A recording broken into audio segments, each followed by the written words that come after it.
Det stille før stormen her på Sjusjøen. Det straks fellesstart. Storm blir det vel kanskje heller ikke, men se på den røde vimperen her. Danser ikke den ganske godt i vinden? Jeg tror det er mye snakk om denne også i dag. Hei vloggen! Det var kleint. Jeg prøver en gang til. Hei vloggen, og velkommen til Sjusjøen! Hvordan nervene nå rett før sesongstart? Det en kald fisk da. Man skuler litt på hverandre, og det ingen som egentlig har lyst til å vise kortene sine. Nå det mer sånn at jeg setter en popcorn og ser på de som må kvalifisere seg. Oi! Bom! Rolig tempo på Vetle. Hardt for meg. Herlig, du trenger ikke å klemme, så det jo nå sesongstart. Ja, jeg fikk jo tyn fordi jeg sa at du var fin på håret i dag. Synes du det var litt deilig at vi sluttet her? Får de gamle ut, liksom?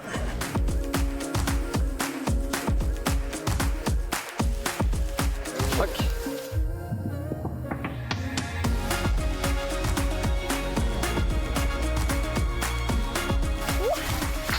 Nå trent rumpa nå da. Jeg får ofte mareritt om at jeg kommer for sent til start og tryner på skirenn og blir frågått av alle andre.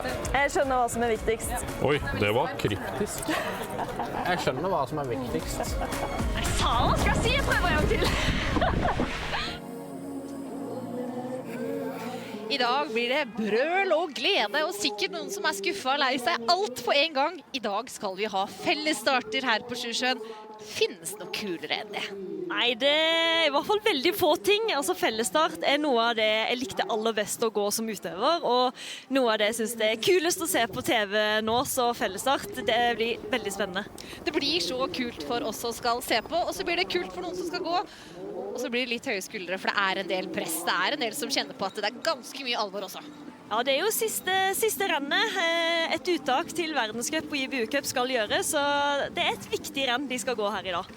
Og så det sånn da at vi har fått et lett snødryss i lufta. Det jo veldig hyggelig, men så blåser det litt, og det potensielt litt mer vrient. Du har vært ute og testet løypene, Marte. Hva slags forhold spår du i dag?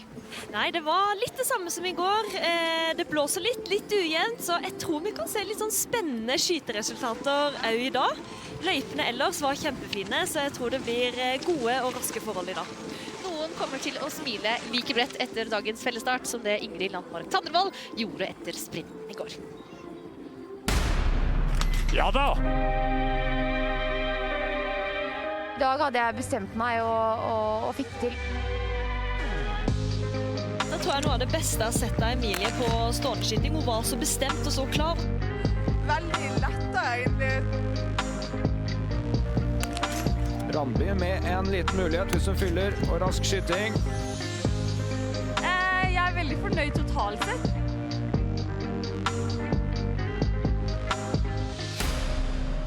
Ja da!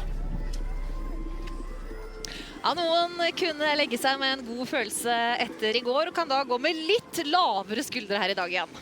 Ja, Tandrevold viser at hun i rute til en veldig spennende sesong. Det var jo først og fremst den siste stående som var ekstremt gledelig. Så vinner hun på en litt tung dag, fysisk vet at hun har mer å gå på ute i løypa. Så får vi se om vi løsner litt der også i dag. Og så det klart at Femsteinevik som blir 2, og Randby som blir 3, de ligger nå veldig godt an med tanke på å ta en plass til verdenscupen, der Tandrevold forhåndsuttatt. Og det skal jo avgjøres i dag da, på fellesstart, hvem som får de 3 siste plassene. Men Randby og Femsteinevik de kan i hvert fall ta fram passet fra skuffen. Hvilke kriterier det som gjelder for å få gå verdenscup, Ola? Ja, det topp 3-plassering. Da får du såkalt A-kandidat, og det kjempeviktig. Og det 2 løpere da som har klart det, ut av de som forutsatt. Det jo Emilie Ågren Kalkenberg, og det Gro Nølstad Randby. Så de 2 ser jeg på som har en veldig god sjanse til å kvalifisere og få lov å gå verdenscup akkurat nå. Her har vi Nølstad i bildet, og jeg synes det hun leverte i går var rett og slett imponerende. Det godt gjort å komme opp her, takle det presset som var der, og det rett og slett imponerende det hun gjør, men klart det litt press på dem i dag også. Det ekstra tøft det å levere her under dette presset, og ikke minst under disse forholdene som blir her i dag. Og så skaper du litt spent stemning, for dette er individualister som vil prestere. Alle har samme mål. Ikke alle kan få det, og få oppnå det de ønsker her i dag. Hvordan er det i lag når det er sånne prosesser med uttak, Marte?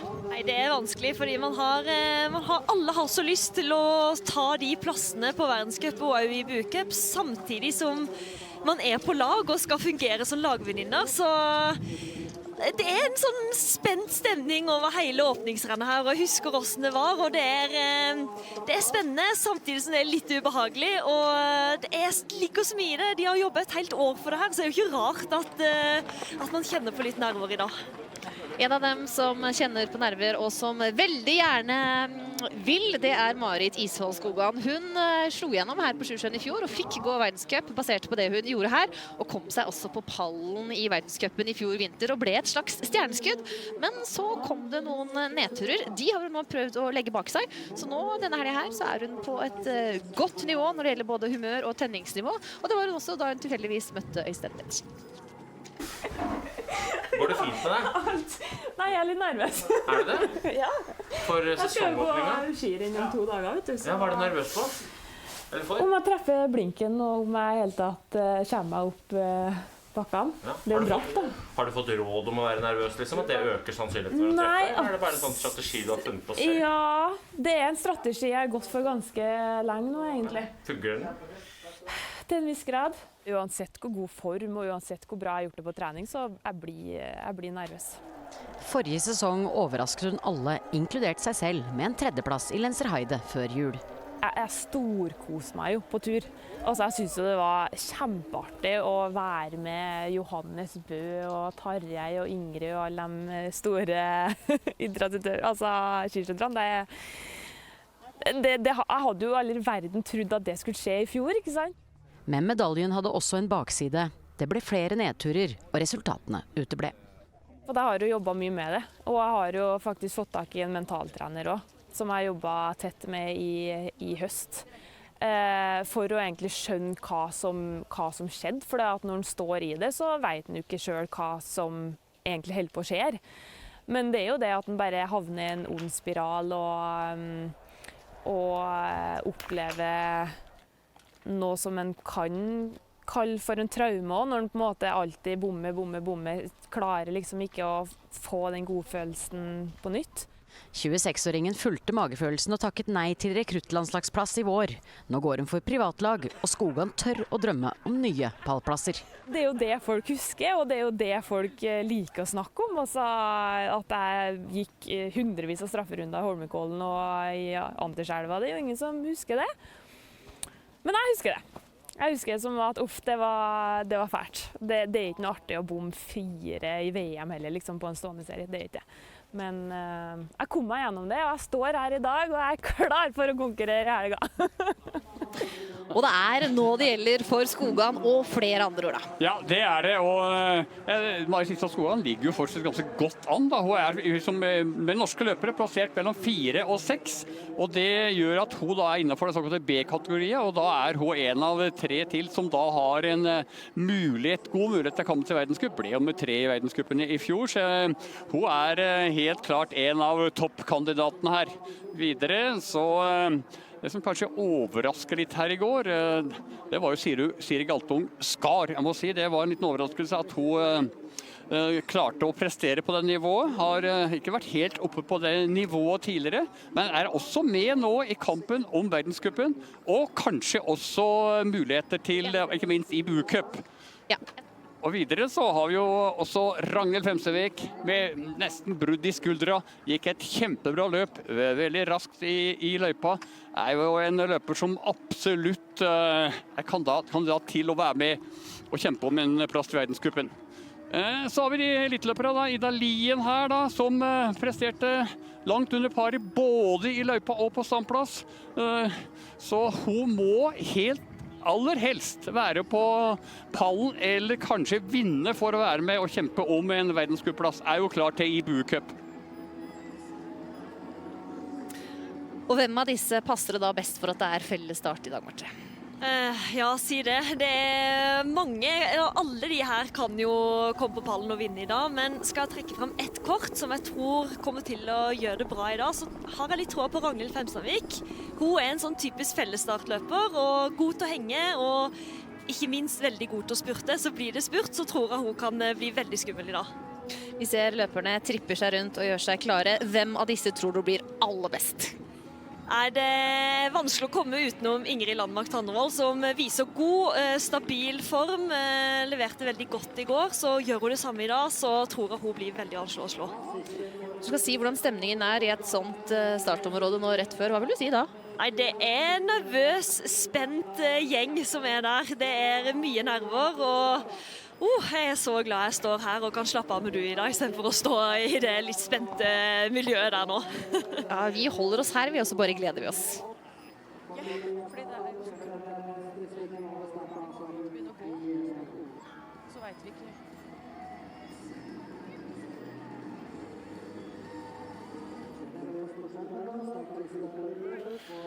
Tandrevold start med start nummer 1 da, og det er Knotten Arnekleiv. De tre er jo forhåndskvalifisert til verdenscup. De har de tre første startposisjonene. Så følger utfordrerne da. Belgiske Lotte Lie, Savi Skogan, Krokstad Johansen, Ida Lien, Dorothea Wierer, Kalkenberg, som da ble nummer 2 i går. Beklager at jeg sa feil i stad. Fem Steinevik som er nevnt som en god kandidat på dagens fellesstart, som da går over 12,5 kilometer. Det er jo 5 runder av 2,5 kilometer. Så skal de skyte 2 ganger liggende og 2 ganger stående.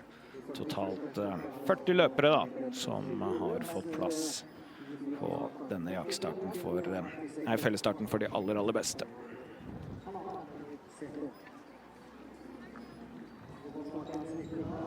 Pakket seg godt inn i vinden, Tandrevold. Ja, det er virkelig surt på standplasser her i dag, Jan. Det er kraftig vind, og mer vind her i dag enn det var i går. Ja, vi står her nede som utøvere kommer og gjør seg klare til å løpe til start, og her kommer gårsdagens vinner med en nummer 1 på brystet selvfølgelig. Ingrid Landmark Tandrevold, hvordan blir det å gå fellesstart? Det blir gøy. Ja, det blir spennende konkurranse. Det er skikkelig mye vind på startplass i dag, og det kan man jo ikke bestille på trening, så det blir spennende. Fulgte du planen og fikk det til? Hva er planen i dag? Den er litt justert etter jeg så hvor mye vind det var, særlig i løypa, men kan jeg bare gå inn her, eller må jeg rundt der? Jeg må rundt der, ja. Ok, da løper jeg. Vi kan jo høre her med Ida Lien, som også prøver å finne sin plass. Det er akkurat her du står. Hva tenker du om dagen i dag? Jeg tenker at det er en ny dag og mye muligheter. Og jeg tror det blir krevende vindforhold i dag, men det blir likt for alle. Det er fordelen med fellesstart da. Så ja, bare å gunne på. Hvordan kjenner du på dette presset? Altså det er jo, hva skal jeg si? Jeg tror presset for å gå World Cup, det har gått litt fra meg, men jeg har lyst til å gå IBU Cup og starte der i hvert fall da. Takk skal du ha. Her ser vi de spenner på seg ski og blir klare til å gå. Juni, hva har du lyst til å få til i dag? Bedre skyting enn i går, og enda bedre i spor enn i går. Hva er sjansen i den vinden her da? Det er ganske dårlig egentlig, sjansen er dårlig, men det er fellesstart da, så nå er kanskje enda jevnere forhold for alle sammen, og mange rygger å gå i. Lykke til, vi skal komme oss ut av veien deres. Sendingen sponses av Sport1-butikkene, Ris bilglass, skifte og reparasjon av bilglass, og Fiken, regnskap og faktura for små bedrifter.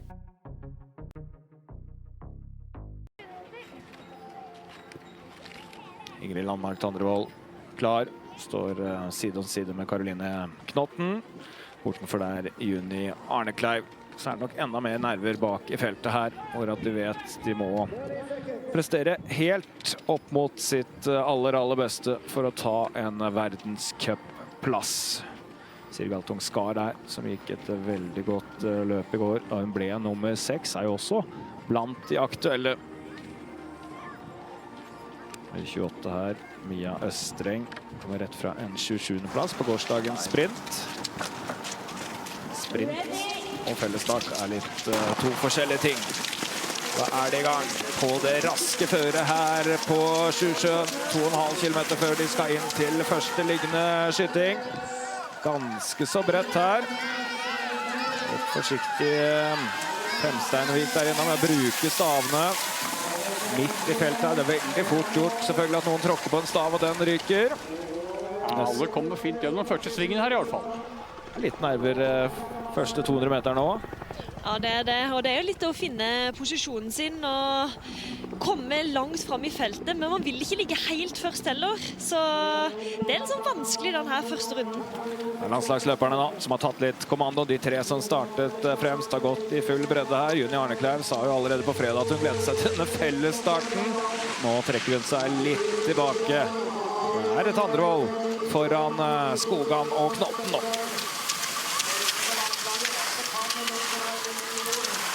Går inn i den første motbakken. Det blir nok litt trekkspilleffekt bak i feltet, for det går fra stor fart og flatt til ganske bratt motbakke. Ja, jeg ser det stopper helt opp bakerst i feltet for de som i bakerste rekke her da.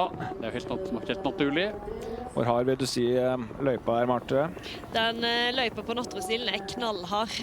Den opp og ned og svinger og hit og dit. Du får aldri hvile, så det en tøff løype, og den skal de gå fem runder i dag, så for selvfølgelig det tøft å følge Ingrid Landmark Tandrevold 5 runder i dag, så det kan bli tungt for mange. Mye energi i dette startfeltet. Ser vi her at det en fordel å komme opp bakfra. Da de oppå stavene og skiene til hverandre. Og de som i ferd med å slippe litt, de kommer seg ganske lett opp til feltet, ja. En av de tyngre motbakkene de starter på her nå. Den ikke så veldig lang, men fortsetter med litt sånn falsk flate på toppen. Ingen som skilte seg veldig ut langrennsmessig i går. Karoline Erdal med nummer 15 ute til høyre i bildet. Gikk jo et veldig godt renn. Det var stående skyting da, og 3 bom der som først og fremst ødela. Men det virker som formen bra. Ja, det har vært veldig solid da på Team Haveland. Det har vært kanskje en slags sterkest der gjennom hele høsten, men takket da ikke litt vind og kanskje et ekstra press på ståendeskytinga i går. Så vi nummer 37 da, Maren Hjelmeset Kirkeide, landslagsløperen som på grunn av 37.-plassen i går måtte starte langt bak. Det kan ikke være helt lett å gå bakerst i feltet her nå. Nei, det ikke det. Da får du en lang vei opp, og du ser jo nå at det allerede blir strekk i feltet, og nå det jo en lang utforkjøring, og ligger langt bak her nå, så blir det vanskelig å komme seg opp før bakkene begynner igjen. Hvordan bør hun takle det? Du må prøve å gå deg gradvis oppover, ikke havne midt i feltet, sånn at du risikerer å få uheld, spesielt i en lang utforkjøring som nå. Søke ut i kantene og smette forbi de lette partiene. Og satse på en feilfri første liggende blir selvfølgelig en nøkkel. Men der Erdal som danser. Søker litt ut mot siden der. Da kan det vel være litt mer ris og litt bedre glid. Det kan det. Var ute og gikk i løypa i stad, og det nok fort at det kan bli litt mer sukker i midten, så å søke kantene veldig smart. Du ser jo Ingrid gjør det samme, og det var nok noe jeg ville ha prøvd på selv her da gått ute der i dag. Virker å ville sette en viss fart, så at de ikke skal få denne første runden for Billy her, Erdal. Side om side med Tandrevold som søker inn mot den andre kanten. Så det også Marit Øygard, fint fremme.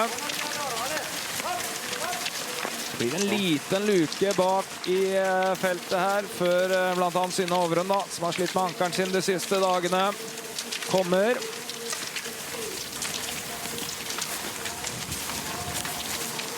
Det tydelig at når Erdal gikk fram, så sprakk feltet i 2. Ja, man føler seg i god form da, det ingen tvil om det, når du har sett såpass bra trykk her nå fra start. Så det en liten utforkjøring, så kommer det lengste sammenhengende motbakkepartiet. Ja, nå begynner den tøffeste oppoverbakken, og den brutal. Den delt litt i 2. Først ganske lang oppoverbakke, og så liten kneik før du får den sånn siste knekken på toppen der, og ja, den tung. Den har gått på smellen i mange ganger her på åpningsrennet. Nå skal de opp 5 ganger i dag da, så gjelder det å finne en balanse. Bør i hvert fall ikke stivne for mye på denne første runden. Det er også polsk langt fremme nå, det Camilla Suk. som fremme. Hele det polske laget har vært til stede her på Sjusjøen. Så ser vi starten med 37 allerede oppe, altså Maren Kirkeide, se på det. Hun har gått manøvrert seg veldig bra opp her. Ja, har vært våken og på hugget. Vet hva som gjelder i dag. Det gjelder rett og slett å komme seg opp på pallen, altså, hvis det skal bli noe verdenscup. Hun jo helt klart god nok til det på sitt beste. Var det med 12 i Holmenkollen, det var det beste forrige sesong. Nesten der, men... Ja, setter litt fart nå, Tandrevold, og da sprekker det opp. Erdal følger ikke helt. Det Marit Øygard på tredjeplass der. Ikke helt hvor Arne Kleiv og Knotten her Ida Lien, og det virker jo ikke. Hun jo en god motbakkeklatrer, men ser ikke ut som det akkurat her. Var det ikke helt tatt Ida Lien opp her, synes jeg det normalt ville gjort. Hun har jo da slitt litt i inngangen til og det å gå på ski, fordi at det fikk en litt vond rygg. Men vi ser da at det skiller litt i denne bakken allerede den første av 5 ganger.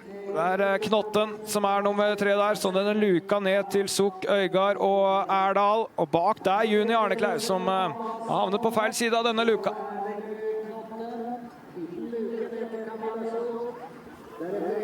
Vi lar det være Sukks oppgave å jage bak der nå.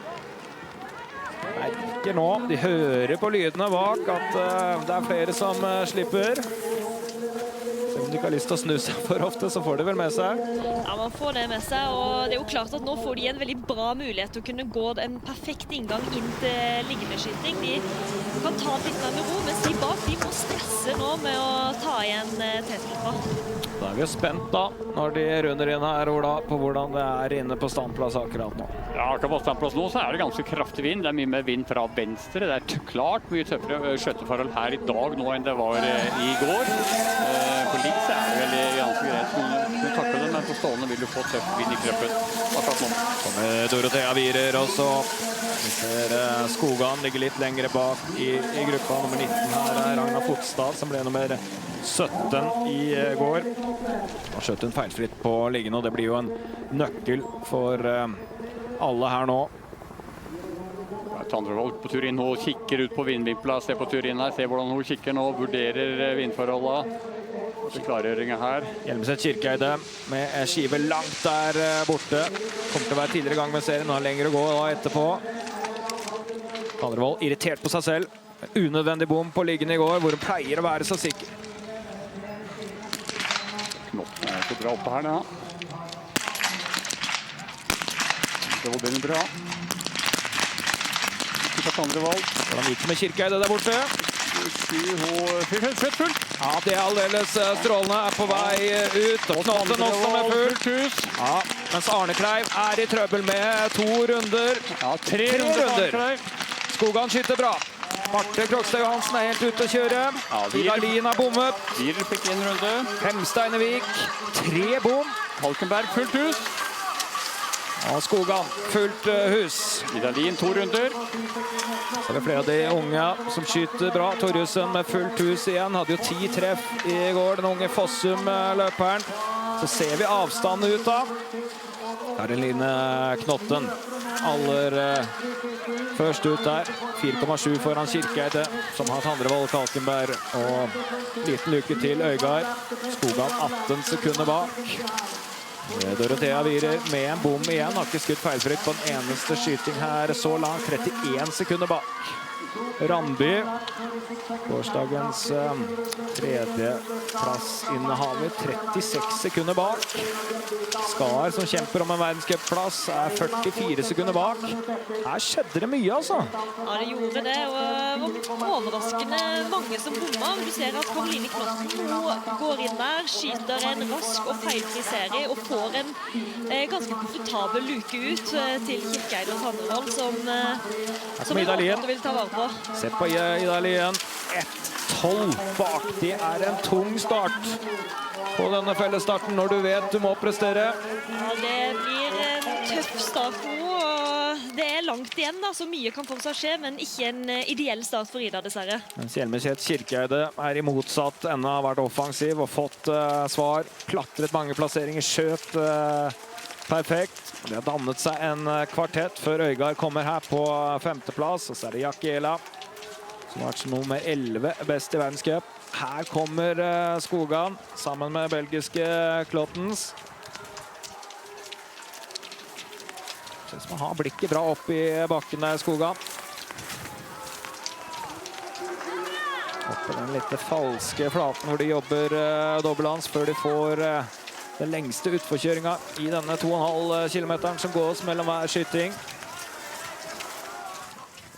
Hvordan forklarer du det store spriket her? Er det nerver, Ola? Ja, det er vel litt nerver, og det takler vindforholden. Det var jo mellom 4 til 6 kneps vind her akkurat nå, da. Altså, kanskje at noen kjørte litt for hardt her. Vi prøver å henge på litt for lenge inn til samme plass. Så er det klart uttak. Det er ekstra press, det også. Nå er Marte Krogstad Johansen, Juni Arnekleiv, Ida Lien, kanskje av de største navnene da, som virkelig havnet i trøbbel her på første liggende.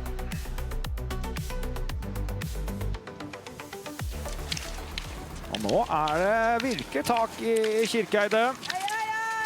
Hadde lite å klage på før rennet her. Ting har gått bra i oppkjøringen. Det viser hun jo her på en helt annen måte enn i går.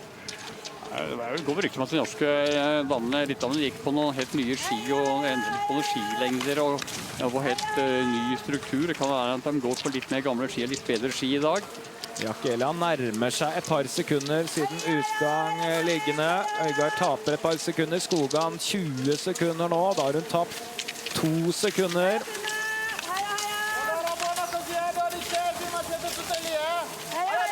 Wierer er nå 31 sekunder bak. Har tatt inn 6 tideler på teten så langt på denne runden. Den italienske stjernen. Ja, det er jo egentlig veldig Wierer skjøteforhold i dag. Da. Hun er jo veldig god i vanskelig forhold, særlig på stående da. Hvis vi ser litt lenger bak, så tar Erdal et par sekunder innpå. Hun er nå 56 sekunder bak. Og så er det igjen Tandrevold som går fram i den mest tunge delen av denne løypa. Det ligger litt ekstra i det her hver gang. Jeg synes Ingrid ser veldig bra ut her på gående og dobler langt opp i bakken i forhold til for eksempel Emilie Kalkenberg og holder bra trykk opp bakken her, synes jeg. Kalkenberg i en strålende posisjon, men så blir det en liten luke. Det blir litt seire for hvert tak nå. Kirkeide, Knotten slipper et par meter til også. Det er jo ikke så langt til skyting. Det gjelder å kjenne seg selv hva man tåler mot toppen av denne bakken. Men Tandrevold virker frisk. Og da har Øygard og Jakela plutselig tapt mye. Plutselig er avstanden doblet til de to. Og så kommer Skogan som var 20 sekunder. Nå har det blitt 30 sekunder. Og Wierer da. Ja, var 31. Vi ser jo at det har blitt 34,8, så gå på det jevne her, Wierer. Men vi har sett henne sprekere i løpet av hennes karriere.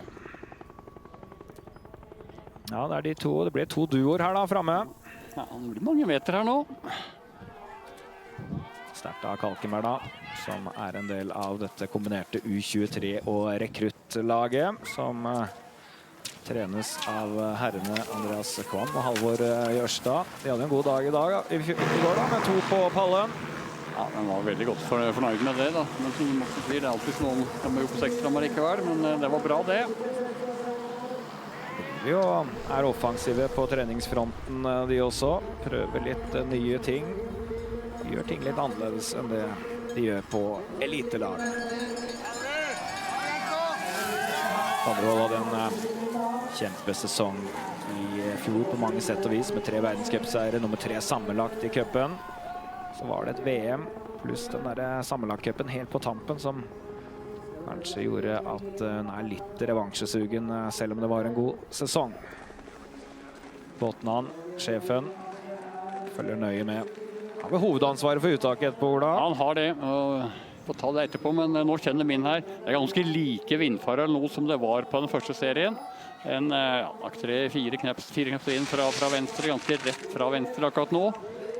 Så er Kirkeide og Knotten straks inne. Ja, så Kommer det litt mer vind litt bakifra akkurat nå? De er 7-8 sekunder bak da, de to forfølgerne. Halvminuttet nå til Klottens og Co. Tandre bra på første treff oppe i gruppe Tandrevold.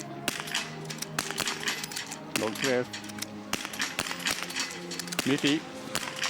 Ja, Kalkenberg med en bom på siste. Og høyt treff, fullt hus da. Knotten bommer. Ja. Kirkeeide da. 4 her nå, flott. Og fullt hus!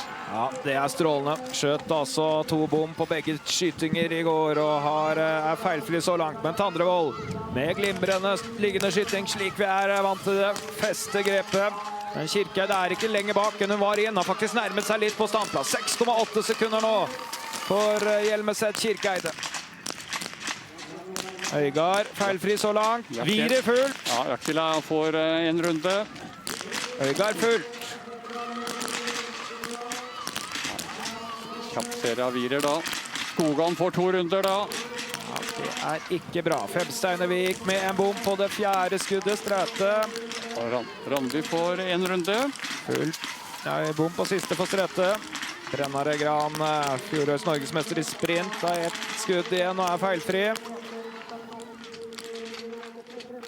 Ja, det skuddet kommer aldri opp. Men Skar som gikk så bra i går, og Fuglem fullt hus her. Øygard er nå 34 sekunder bak. Virer også nærmet seg bitte litt inne på standplass. Skyter jo ofte effektivt og raskt. Kommer Skar da oppe på 10. plass nå. Skar som altså ble nummer 6 i går. Så kommer Randby ut 1-0-9 bak.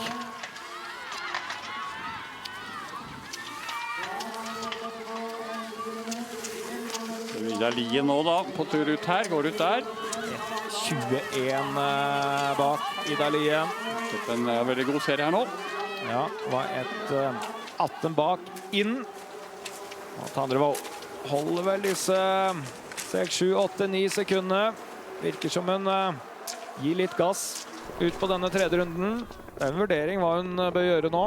Ja, hadde jeg vært Ingrid Landmark Tandvold, så tror jeg nok bare hadde prøvd å beholde den luka så lenge som mulig. Nå har hun fått et kjempeutgangspunkt. Hun kan gå sitt eget løp og prøve å ikke la slippe Maren i rygg, for det er jo lettere å gå bak enn å gå fremme der. Så jeg synes Ingrid gjør lurt i å bare holde tempo oppe og kjøre på.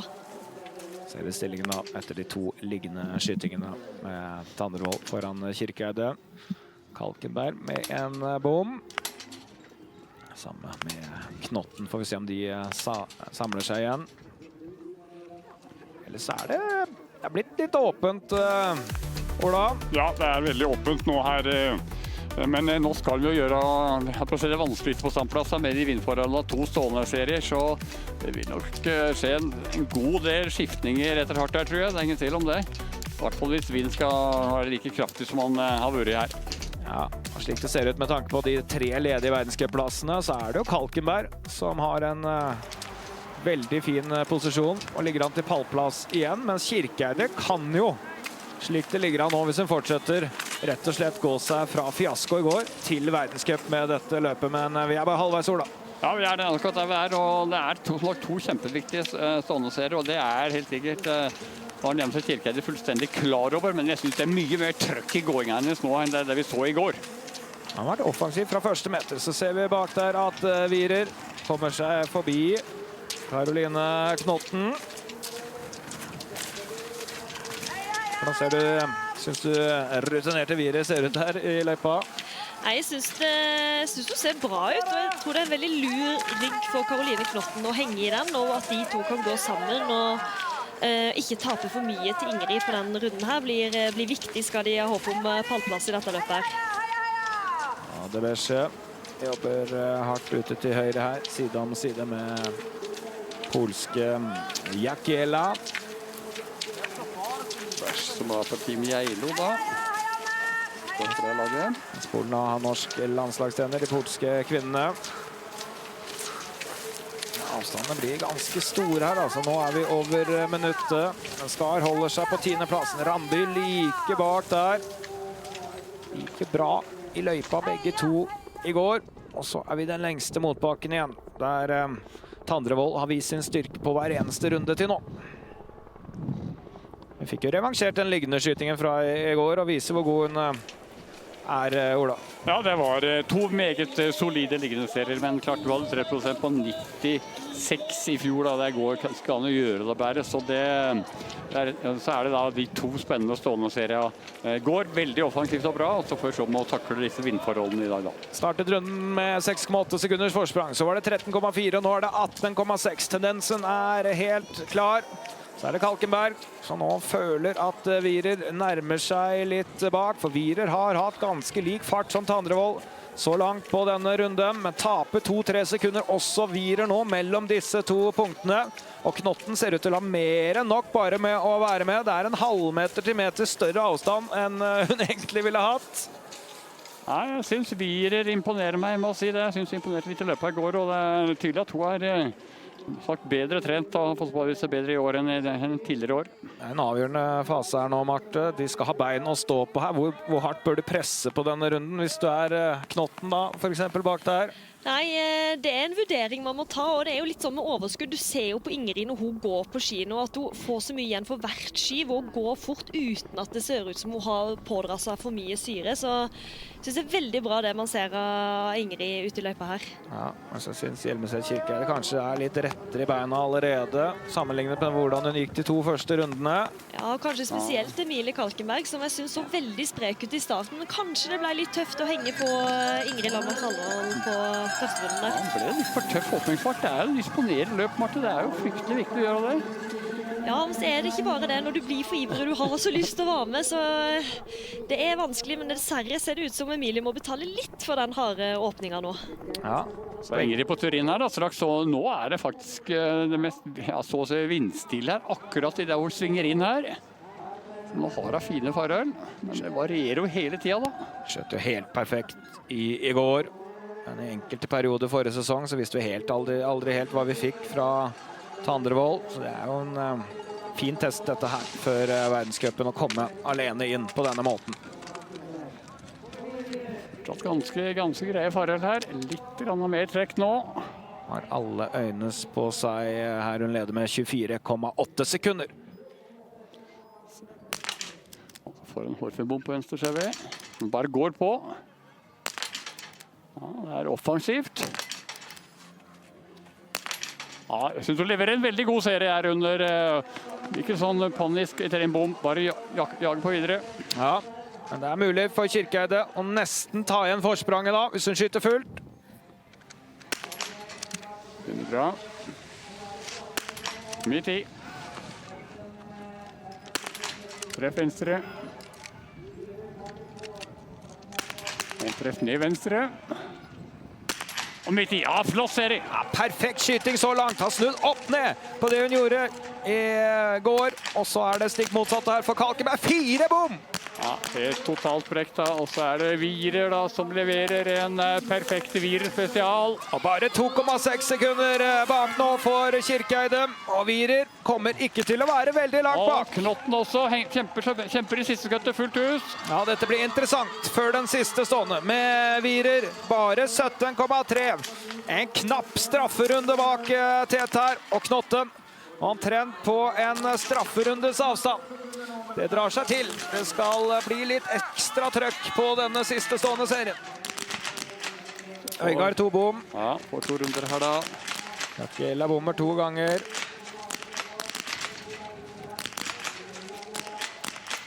Skar kommer unna med 1. Randby. Åttens fullt hus her. Det står lenge før siste skuddet, Randby. Ja, det bæsj fullt hus. Randby får 2 runder. Lien da. Ja, 1 runde. Det er godkjent det for Ida Lien på stående. Ja, det er fin fremgang det. Så fikk Arne Kleiva fikk 2. Ja, nei. Men hva med denne kollapsen til Kalkenberg? Hva er det som skjer når det plutselig ikke treffes i det hele tatt? Jeg synes du kan se litt på kroppsspråket til Emilie ute i løypa på vei inn til skyting, at hun hadde mye syre og ble en litt for tøff start, så det ut til, og da komme inn på stående skyting med skjelvende bein. Det er ikke lett å skyte stående da. Se på Skogan. Skal ikke i strafferunden i hele tatt. Rett ut her etter feilfri stående skyting, og plutselig er hun oppe på 10. plass igjen. Ja. Det må gå bra herfra inn, skal det bli verdenscup. Ja, men se på Kirkeide, hun har ikke tapt noe mer, har hun det? Nei, det var altså 2,6 sekunder. Kanskje det et sekund eller to til. Likevel Ingrid veldig bra i partiet der, og ingen særlig tunge partiet da, i forhold til Kirkeide, siste runde.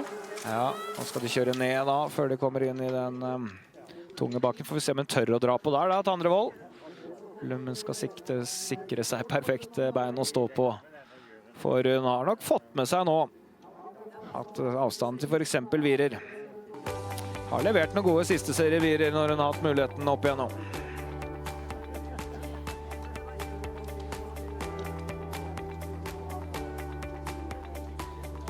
Men jeg må si at jeg er helt enig med du, Ola, at jeg synes det var veldig bra å se Ingrid bare fortsette selv om hun bommer på første skuddet, så bare kjører hun på, og det synes jeg er en ny tendens kanskje i forhold til hva man så i fjoråret. Jeg synes det viser meg at han har mer selvtillit og har gjort veldig mange gode serier på trening og har klart å være offensiv hele veien. Det er bra. 2,6 sekunder er over 5 sekunder nå. Det er mer enn doblet. 6,6 til Hjelmeset Kirkeide, som kjemper på. Avstanden til Wierer, uhyre interessant, var altså 17,3. Det er litt mer nå. Jeg synes det er litt...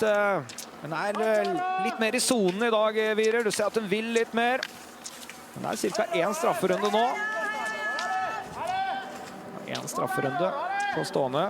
Det forsvinner fort. Knotten taper nesten 10 sekunder. Så Wierer ofte litt kjappere på standplass da. Ja, så kan denne Tandrevold gå litt fortere herfra igjen. Nå var jo Ingrid veldig kjapp og bra på den første ståserien. Men det blir en test dette her. Ordentlig test før verdenscupen skal i gang.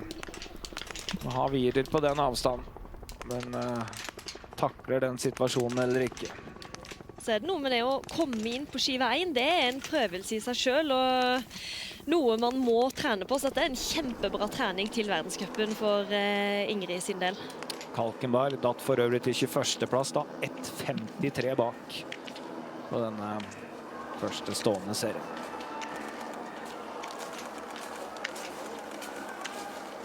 Hvor mye gass gir hun her da? Som Ingrid er veldig flytende. Det flyter så bra, svarer på hvert skyv, og hun stopper aldri opp i den ganske bratte motbakken her, så dette ser veldig lovende ut. Øker veldig i dette partiet igjen til Kirkeide, som ikke er i nærheten av samme flyt. 11,4 sekunder nå. Det er mulig at hun bevisst holder igjen veldig her. Det er klasseforskjell altså i dette partiet. Avstanden til Wierer nå, 25,6. Det går fortsatt noen sekunder. Fordel Tet og Tandrevold. Men med litt raskere skyting på Wierer, så er det cirka. Tar igjen en løper nå som går i en jaktstart lenger bak. Så det er en løper vi ikke skal bry oss om i denne omgang. Rett og slett en fellesstart som startet 1,5 minutt bak den fellesstarten vi følger. Med svakere rangerte løpere. Ja, det er en sliten Hjelmeset Kirkeide. Det er helt annet driv over Tandrevold i teten her. Man kan se hvor mye Ingrid tjener på de lette partiene etter en lang motbakke. Det virker som hun har uendelig med krefter i løypa i dag, og hun bare giver løs og tjener masse i utforkjøringa her i forhold til for eksempel Maren da. I starten av juli hvor hun falt under Lofoten Sky Race. Fjelløp oppe i Lofoten var det helt vanvittige forhold der. Det regnet og var så glatt. Det var mange som var redde. Falt og brakk et bein i hånda rett og slett. Det var 6 uker hun ikke fikk brukt den armen som hun ville i treninga. Men etter det så har det gått bra. Det virker som det fysiske nivået til Tandrevold er der det skal være når vi snakker midten av november. Det er litt mer vind her, Ola. Ja, men slett ikke så ille, Jan. Det er omtrent de samme forholdene som var på den første stående-serien. Nei, akkurat nå drar det på litt mer her. Solveig Einar Bjørndalen også følger nøye med på hva som skjer her. Skjønner nok den kjenner vind der litt i det og svinger inn her da. Enormt fokusert blikk her. Kirkeide på tur inn. Taklet dette i går. Nå skyter hun for seier. Fine Farrell nå. Veldig bra. Så det kan Håkon bomsøve. Godt bare på. Kant ut der. Åpner opp for Wierer med 2 bom på stående. Var litt uheldig med marginen der, men sånn er skiskyting. Både Kirkeide og Wierer med en liten mulighet. Kirkeide midt i på andre. Utrepp. Midt i. Har du sett da? Kjempebom venstre. Ja, det 20. skuddet. Ja. Men den vil ikke være langt bak. Men var nok avhengig av å sette den Kirkeide, og så bommer Wierer. Da er det kjørt. Ja, Wierer får en grov bom her. Da vinner Tandrevold dette her. Så blir det en runde på Wierer da, Knotten da. Ja, Kortberg ganske nære ut da, godeste Wierer, men skal Tandrevold ha kontroll i løypa. Knotten med 2 bom. Ja, rett og slett en dårlig stående serie av Knotten her under veldig fine Farrell. En Kirkeide da, 19 treff. Så kom den der siste. Så en litt oppgitt, Patrick Aabregg, han slo ut med armen her da bommen kom. Ja, Kirkeide først ut, 3,6 foran Tandrevold, som er den store favoritten. Slik hun har gått alle runder til nå. Den siste runde, det endrer ofte litt. Ja, det gjør det. Ingrid har virket veldig sprek, men Maren Kirkeide, jeg tror har liksom et ekstra gir på siste runden der, så dette kan bli utrolig spennende. 15,4 til Wierer skal være for mye. Ja, en egen emne på siste runden, Maren da. Ja, åpner i hvert fall offensivt ut på denne runden. Jeg tror den faktisk øker litt i den første bakken. Men det er langt til mål. Det er jo magisk hvordan Kirkeide snur bom, bom, bom, bom i går til dette superløpet her med 19 treff. Så leverer Erdal en runde på sin stående serie her. Det er vel akkurat best av de som er... Ja, det kommer noen andre her. Skar for igjen. Idalien. Ja, Idalien ser vi har fått en bom da. Her kommer til. Ja. 2 runder på Idalien. Ja, 7 treff på 10 stående skudd. Det er vel ganske normalt egentlig for Lien. Kalkum er 2 runder, tror jeg.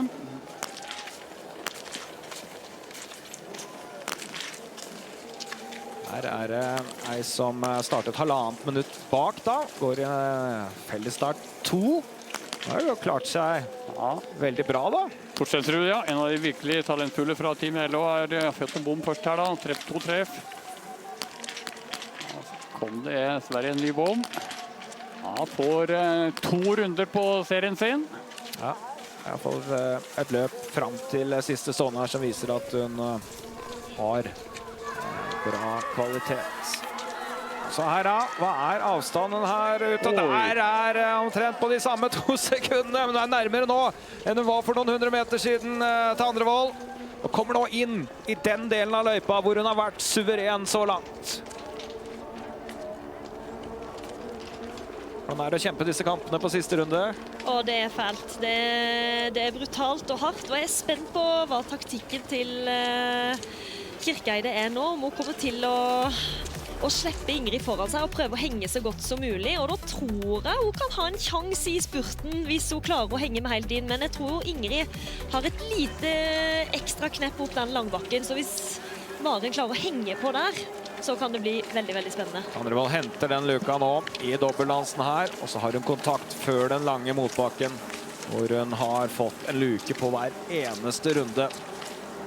Får vi se da om Kirkeide Hjelmeset har et gir på lur, må vi si. Ja, og har hatt veldig gode sitterunder mange ganger da. Har et helt egen evne til å ta ut litt ekstra der. Men det skal jo tøft å klare å henge med Tandrevold. Jeg er helt enig med dere på det. Det blir tøft. Ja, Wierer taper et par sekunder da fra utgang. Sier litt om farten der fremme. Den er grei, men den er ikke vill, den farten der fremme. Når det gjelder verdenscupplasser, så er det mye som tyder på at Kirkeide med dette løpet går seg inn på verdenscuplaget vel, i tillegg til de 2 som var på pallen i går. Ja, det må være ganske klart, slik jeg ser det i hvert fall. Hun har klart det såkalt A-merittet, altså plass 1-3. Så bør hun være inne på det. Nå kommer Tandrevold ut på siden. Nå starter denne lengste stigningen, men svarer foreløpig da Der framme. Ganske god fart inn i bakken her. Og så den slagkrem, for den stiger ordentlig mot slutten. Går vi over til Caroline Knottena, som ligger på denne fjerdeplassen nå. 59 sekunder bak. Har tatt 5 sekunder ut hit da, fra utgang skyting. Får vi se. Nå Tandrevold forbi. Og det i den bratte partiet her. Nå svarer jo Kirkeide mye bedre enn han har gjort så langt. Og hagler med løpere som blir tatt igjen foran der. Får håpe at de klarer å manøvrere seg mellom det, at ikke det blir avgjørende. For det litt kaotisk i bakken her. Legger ordentlig trykk på det, Tandrevold. Men Kirkeide hjemme sett. Hun blir stivere og stivere selvfølgelig for hvert tak oppover, men har fortsatt ryggen nesten. Og så gjelder det å holde farten da, når det kommer en flate her, men på bakskinnet, det det. Dette så imponerende av Kirkeide, at hun klarer å henge ryggen der. Dette her går fort, altså. Ja, men bakken ikke helt slutt. Det den siste lille delen av kneika her nå. Og Tandrevold liker dårlig, vet at det kun verdens raskeste spurter, for å si det mildt. Og liker dårlig nå at hun ikke får 1 centimeter her av Kirkeide. Hun med hele veien opp til toppen. Har bestemt seg bak der nå. Ble altså nummer 37 i går. Hadde en elendig startposisjon og har gjort det meste riktig. Men oppløpet veldig kort, så det at skal Kirkeide ha en sjanse å gå forbi Ingrid her, jeg tror altså kommer først inn. Oppløpet har en enorm fordel. Her har vi et kjempepoeng. 180 grader, ca. 80 meter før mål der. Den som kommer først ut av den svingen pleier å ha et solid overtak. Men det 300 meter til vi der, og det slak utfor og flatt før det. Og god å sitte nede og skyve litt av Tandrevold. Bedre her nå, har litt bedre bein også ut her, og det blir noen meter. Nå står kampen om å være først inn i siste sving. Ser oppløpet til venstre på seg, skyver enormt der da, Tandrevold, for å holde posisjonen sin. Og det hennes mulighet, det først inn i svingen. Så gjelder det å få en god utgang der. Kirkeide så tett som hun kan være, og skal prøve seg på innsiden. Den stenger Tandrevold, og tvinger Kirkeide helt nesten ut av løypa. Likevel på siden, hvem har den lengste beinet? Ja, jeg tør nesten ikke si det.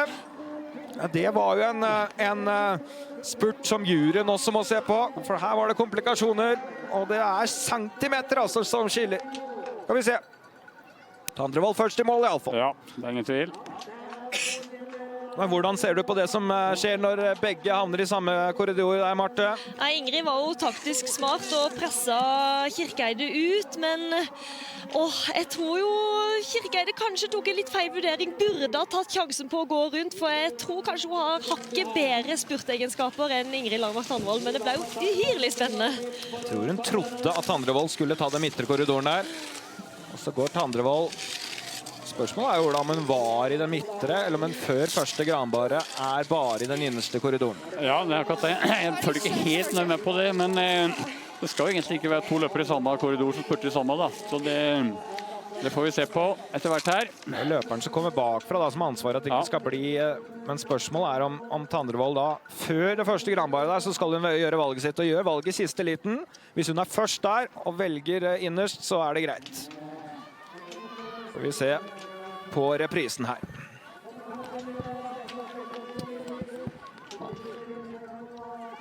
Skal de skyte fart ut her. Og da Tandrevold litt på vei mot en midterste korridor, men jo aldri over der. Og da det hennes rett å velge, og da det Kirkeides ansvar at det ikke blir kluss. Hun også bak i mål, så den der seieren kan det ikke være tvil om går til Tandrevold. Både før og etter at juryen har sett det 10 ganger vel. Ja, og et veldig bra løp av Erdal som gikk inn der da. Ja da. Skapte seg jo litt trøbbel på første liggende Erdal. Den har gått bra etter hvert. Jakela 6, Sok, så kommer Skar. Nok et godt løp. Imponerende igjen, altså. Jeg må se det. Det imponerende. Det Besch leverer også flott. Øygar. Arne Kleiv har levd en anonym tilværelse etter en håpløs første liggende serie. Ja, en vei frem til noen form her. Brennare Gran, også bra av junioren her, synes jeg. Ja, det en del av dette U23 rekruttlaget. Stræte inn på 13. plass, så kommer Ida Lien. Det blir nok IBU Cup i starten av året. Også Kalkenberg da, som hadde disse 4 bommene på på den første stående serien. Ja, fikk jeg vel 2 på den andre også. Skogan i mål til en 18. plass her, rett etter Kløtens. Så Synne Overen på en 19. plass. Det ble rett litt av et renn på slutten her. Jeg synes det var imponerende av Kirkeide å klare å følge på den siste runden. Så er det Tosterud da, som da kommer fra pulje 2 her på vei mot mål. Ja, og da 1,5 minutt dårligere tid enn Tandrevold akkurat nå. Skal vi se hvilken plass det kan bli. Er 1,40 bak, og da er vi i så fall på... Hun er i nærheten av topp 10 her, og vil jo være 1,45 bak og går inn på en 8. plass da. Med sine 2 bom, som hun først fikk på den siste serien. Og uten de, så hadde hun vært helt oppe på en 4. plass her. Kunne slått knotten, men feilfri siste serie, det var imponerende. Ja, rett og slett imponerende. Og nok en ung fremadstormende utøver. Hva tenker du om denne siste runden, Marte? Nei, jeg må si at det var en utrolig spennende siste runde, og jeg synes Maren Hjelmeset Kirkeide klarte å henge på Ingrid Tandrevold der på den siste runden der, for Ingrid har gått fort i dag. Så jeg må si jeg er mektig imponert over at hun klarte å holde farten, og så ble det jo en utrolig spennende spurt der som... det var litt sånn taktikk der, og Ingrid gjorde vel det smarteste med å lure litt før hun valgte korridor, som gjorde at Maren Hjelmeset Kirkeide ble presset litt ut, og kanskje ikke fikk vise sine spurteegenskaper, som jeg tror hun har inne. Marte Krogstad Johansen bare nummer 31.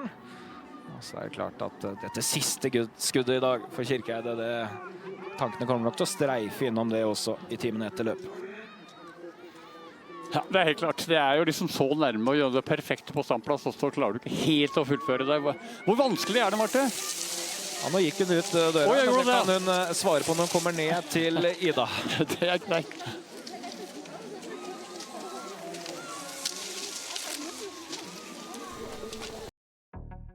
Sendingen sponses av Sport1-butikkene, Ris Bilglass, skifte og reparasjon av bilglass, og Fiken, regnskap og faktura for små bedrifter.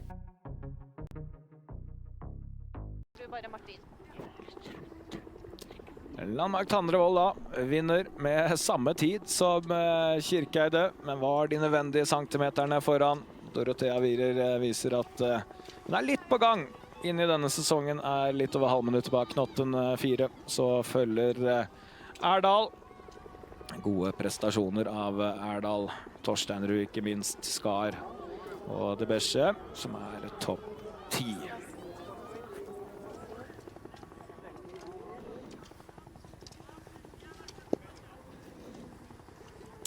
Her står vi med dagens kvinne. Hun heter Ingrid Landmark Tandrevold. Gratulerer nok en gang, Ingrid. Takk, jeg føler jeg deler dagens kvinnerollen med Maren i dag, da, som ja, for det var virkelig gikk et kjemperenn. Ja, det var tight på slutten der. Det var tight på slutten, og Maren og jeg er lagkamerater, og jeg har gått nok hurtighetsdrag med Maren til å vite at hun slår meg i spurt, så for min del så gjaldt det å prøve å bare mørne henne mest mulig, og så gjettet jeg på at hun kom til å prøve seg på inneren, og da måtte jeg bare ta sporet og kjøre en litt sleip manøver. Du skal få se hvordan det ser ut her. Du kan jo tenke høyt enn det du ser, Ingrid. Ja, jeg hørte henne jo på baksida mi, og så visste jeg at hvis jeg kommer først før de der barken, så er jeg fortsatt foran, og det klarte jeg. Og da var det bare å strekke fram foten. Det er mye vilje og innsats i den spurten der, altså. Det er litt kult, da. Det er ikke ofte det er innslagsspurt i skiskyting, så det var litt action på andre rennet på året. Det var ikke det kjedeligste oppløpet vi har sett, Marte. Nei, jeg har pulsendere. Måtte holde meg fast for ikke... Nei, det var så spennende, og jeg synes jo Ingrid gjorde veldig taktisk smart valg inn på oppløpet. Maren så ut som hun trodde at Ingrid skulle ta midtkorridoren, så en liten finte der, og så skjeiner du inn før Granbaren, så det var jo helt innenfor, og gjør at Maren blir presset litt ut på kanten, og ikke får tatt i alt hun kan, så veldig taktisk smart av Ingrid på oppløpet der. Og så var det en annen ting du likte med Ingrid i dag, Marte, og det var måten hun håndterte første bom på første stå. Det jeg må si at stående skytinga, altså du var litt uheldig på siste skyting. Ja, var jeg det? Fordi det var to kant ut. Ja. Så, men jeg synes innstillinga di var utrolig bra, og du bare, selv om du bomma, så fortsatte du å gå på. Så du kunne like godt tatt 5 treff på den siste skytinga. Ja, jeg følte det selv. Ja, ikke sant, den der. Så jeg vil si at i dag skal du være kjempefornøyd med skytinga. Man kan ikke alltid se på resultatet, det er ofte med gjennomføringa. Ja, jeg ble jo stående igjen og vente på at den skulle gå opp den blinken. Jeg var sikker på at det skulle gå ned, så ja, det er 3 blinker som står igjen i dag, men jeg er egentlig veldig fornøyd, fordi det var virkelig... Altså jeg var kjempenøyd. Hadde jeg vært Johannes Bø, så hadde det vært kant inn, for han får alltid kant inn. Men så er det på en måte de beste som har mest flaks, og så videre, og så videre. Men jeg føler at jeg er der jeg skal være. At jeg er veldig, veldig nærme og være helt oppe der. Ja, du høres nå helt på merkefølge, Marte, da. Ja, jeg tenker at hvis du fortsetter å skyte sånn her, så vil de kant ut bli kant inn. Det er det ingen tvil om. Ja, det er det, og jeg skal styre til fortsatt og styre til det. Ikke tenk på det. Hva slags følelse drar du nå med deg videre inn i verdenscupåpningen om 2 uker, Ingrid? Jeg drar med meg en god følelse. Jeg er også ganske lettet. Jeg har måttet trene veldig annerledes i år. Først at jeg brakk hånda og ikke fikk skutt på nesten 2 måneder. Og så har jeg slitt med litt andre skader etter det. Så jeg har vært spent, men jeg synes jeg har vært veldig... Nye Ingrid er en utrolig konstruktiv variant som jeg har lyst til å ta med meg videre, for jeg har virkelig klart å gjøre det beste ut av det. Hvordan har du klart å bli en ny Ingrid? Kanskje fordi jeg har gifta meg, jeg vet ikke. Var du enig at du fikk en slags bryllupsboom, at du ble bedre av det? Ja, jeg holdt på å ikke få sove etter pressetreffet, for jeg begynte å snakke om fartstumper etter jeg hadde snakket om bryllupet, og da mente jeg jo med treningen, og jeg tror dere trodde jeg mente i ekteskapet. Så jeg ble liksom, det er det ikke da, det er bare fryd og gammen. Kanskje det er det, det hjelper. Ja, hvor viktig er det å ha det bra for å prestere bra? Jeg vet ikke om du spør Marte eller meg nå, egentlig. Jeg tenker høyt, begge to. Dere har erfaring med det begge to? Nei, jeg synes jo for min del at det var kjempeviktig. Altså, skiskyting er jo ikke separat fra livet. Skiskyting er jo livet når man satser med det. Så ha det bra påvirker jo resultatene. Og jeg har fortsatt tro på. Jeg fikk en skikkelig boost etter jeg gifta meg, og det ser ut som Ingrid kan ha fått det samme. Så jeg har veldig tro på den sesongen her, altså. Ja, jeg tror også, eller for meg så er det helt avgjørende egentlig, å ha liksom den grunnmuren i bånd, da. Det er liksom... Det kan kanskje hjelpe til at hvis det butter skikkelig, så er det liksom ikke... Raser ikke alt, men bare øverste etasje. Vi satser på da jevn stigning i programmet nå utover denne vinteren, Ingrid. Hvordan ser du det for deg? Jeg gleder meg veldig til å komme i gang, først og fremst. Jeg tenkte faktisk på det ut i løypa i dag, at jeg vet at de franske jentene sitter og ser på det rennet her, så jeg måtte prøve å vise meg litt fram i dag og gå på litt, og vise at jeg har mye som bor i meg. Og så tror jeg vi er et veldig sterkt lag som skal på verdenscupen nå, og det viser Maren i dag, at hun klarer å snu dårlig renn i går til et kjemperenn i dag, så det blir mye morsomt å følge med på. God tur til Finland. Tusen takk. Og så skal vi ta inn Maren Kirkeide Hjelmseth, som da rett og slett hadde en ganske dårlig dag. Skal vi rett og slett være særlig si at i går var det dårlig, og i dag var det fantastisk, Maren. Hvordan har du klart å få til det her? Si det. Jeg måtte jo bare prøve å nullstille og skyte bra og gå fortere i dag. Kjente du fra start at det var en annen dag, eller hvordan jobber man med å snu noe sånt? Nei, jeg vet ikke. Jeg startet jo på bakerste rekke. Så på første runde var det egentlig bare... Jeg synes egentlig det var en ganske morsom første runde, for jeg gikk bare og prøvde å holde roen og ikke stresse med å komme fremover, men likevel bare på en måte snike meg fremover Så det var egentlig litt morsomt å gå den, og så kom jeg meg jo ganske langt frem. Og så klarte jeg å fylle det, og da var jeg liksom med i løpet, og da var det bare å prøve å holde det inn. Og så kommer vi da til siste stå og siste skudd. Fortell om det. Det er jo ikke... Siste skudd er jo den jeg ikke skal bomme på, så det var jo litt kjipt, men det var egentlig fint å få en ordentlig fight med Ingrid på siste runde også, så fikk jeg prøve på det. Ja, hvordan var det å henge i ryggen på Tandrevolle? Nei, det var jo tungt. Hun går jo fort, men jeg visste jo at hvis jeg klarte å henge på inn, så skulle jeg jo ha en mulighet i spurten. Men jeg tok ikke den i dag. Nei, hva skjedde på slutten der? Nei, det var en dårlig taktisk manøver fra min side da. Jeg burde jo selvfølgelig gått rundt og ikke satset på at hun skulle åpne vei for meg. Men sånn ble det nå, så prøvde jeg jo, men hun var for sterk. Men nest best i dag, Marte. Hva skal vi si om det hun har gjort, og hennes sjanser til nå å bli med da, og få lov til å gå verdenscup? Nei, jeg synes Maren, du gjorde et kjempeløp i dag, og jeg er så imponert over den siste runden din. Altså, Ingrid går kjempefort i dag, og hun er i bra form, og at du klarer å henge på opp den motbakken, bare bite fast i ryggen, og gi henne en skikkelig fight på det oppløpet. Jeg var sånn, skulle ha tatt godt rundt henne der. Da kunne, altså, du ser at du har mye krefter igjen på slutten, så du viser hva som bor i deg her i dag, Maren, og det var så imponerende å se. Jo, takk. Blir det kanskje en tur til Finland på dette, og vi skal høre med Botnan etterpå? Ja, vi får se. Jeg vet ikke akkurat så veldig bra i går, men ja, jeg vet ikke hvordan jeg tar ut live, så vi får bare se hva jeg sier. Vi får se. Takk skal du ha, Maren. En som garantert skal til Finland, hun var forhåndsunntatt. Det var Karoline Knotten, som da ender med 3 bom i dag. Og da vet jeg ikke hvordan følelse du har, Karoline? Altså, det er jo like det samme som i går, bare dobbelt så mye skudd, da. Så det er jo bedre enn i går.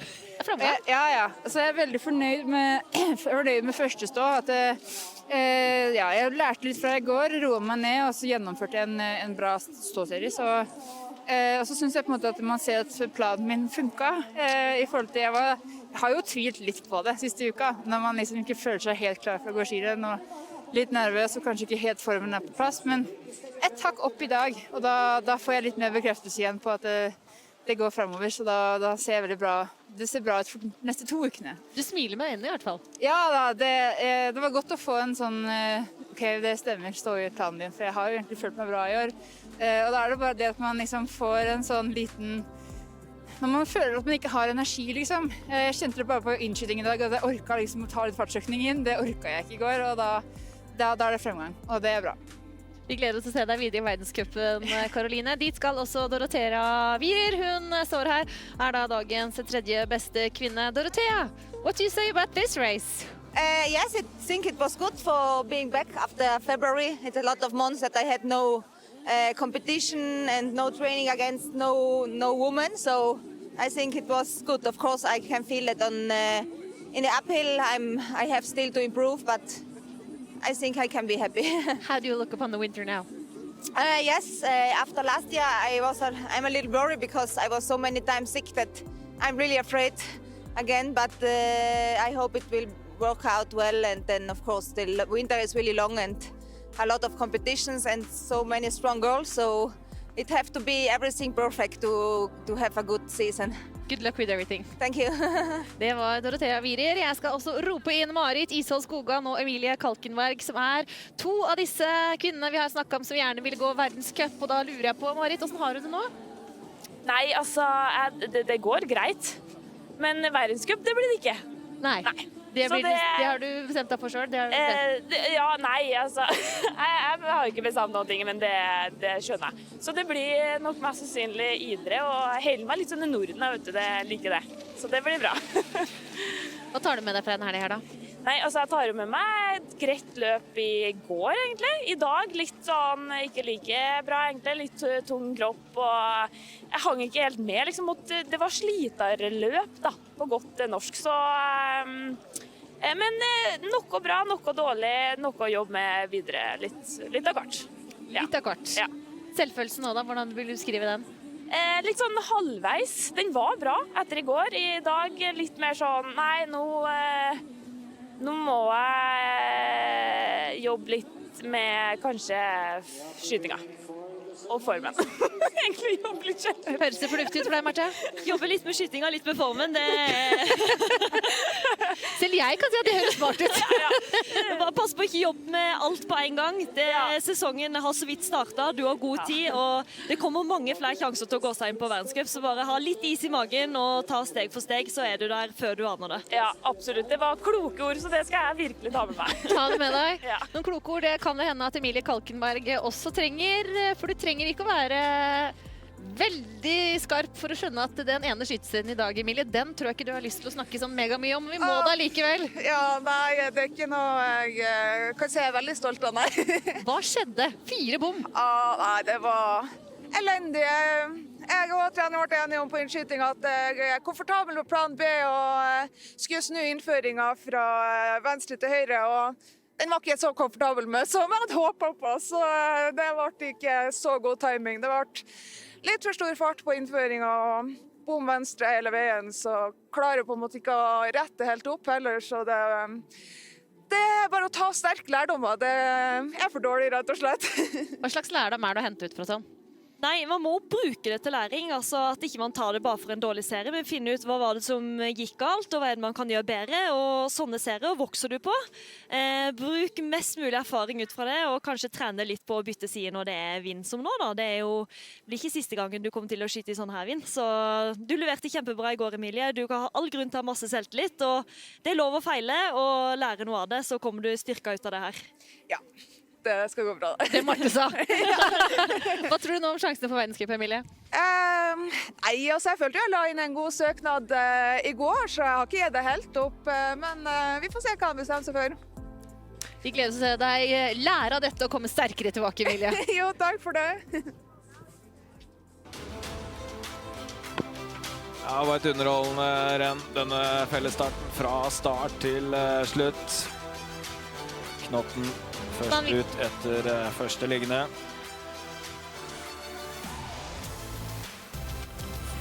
Dagens vinner Tandrevold, helt feilfri på liggende skyting i dag. Det ble 3 runder da på stående.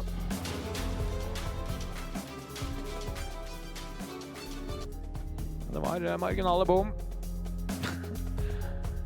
Og traff de 19 første skuddene.